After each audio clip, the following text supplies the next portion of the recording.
కావచ్చు, sexual harassment కావచ్చు, physical harassment, తర్వాత సైకలాజికల్‌గా అబ్యూస్ చేయడము, ఆల్కహాల్ అడిక్ట్‌కి గురైన వాళ్ళు, ఇలా ఎక్స్‌ట్రా మ్యారిటల్ అఫైర్స్ ఇట్లాంటి ఎన్నో రకాల సమస్యలతోటి బాధపడుతూ బయటికి రాని, అంటే బోత్ సైడ్స్ మేల్ కావచ్చు, ఫీమేల్ కావచ్చు.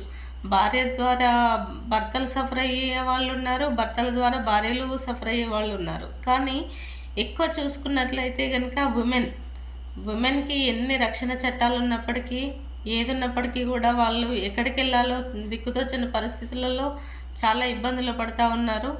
అలా అని చెప్పేసి చట్టాలని దుర్వినియోగం చేసి ఇబ్బందులు పడే మగవాళ్ళు కూడా ఉన్నారు. ఇట్లా వాళ్ళు భార్యాభర్తల సమస్యలతోటి పరిష్కారం కాకుండా సతమతమయ్యి కోర్టుల చుట్టూ, పెద్ద మనుషుల చుట్టూ, మీడియేటర్స్ చుట్టూ అక్కడ ఇక్కడ తిరిగేసి వాళ్ళు లక్షలాది రూపాయలను లాస్ చేసుకొని, ప్రాపర్టీస్ చేసుకొని, ఇద్దరు ఈగోలకెళ్ళి పిల్లల లైఫ్‌ని స్పాయిల్ చేసి ఇట్లా నానా రకాలుగా ఇబ్బందులు పడేవాళ్ళు ఉన్నారు. అలాంటి వాళ్ళ కోసం నేను సర్వీస్ చేస్తూ ఉన్నాను. ఒక ప్లేస్‌లో కూర్చొని సర్వీస్ చేస్తున్నాను. అది మా దగ్గరికి వచ్చిన వాళ్ళకి మాత్రమే సలహాలు, సూచనలు ఇచ్చి మాట్లాడడం జరుగుతూ ఉన్నది.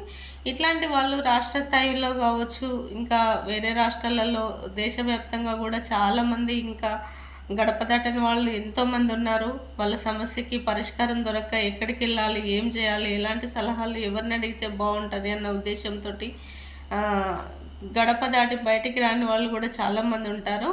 అలాంటి వాళ్ళ కోసం నేను నా ఎందుకు సర్వీస్ ఇవ్వకూడదు అనే ఆలోచనతోటి ఈరోజు మీ ముందుకు రావడం జరుగుతూ ఉన్నది.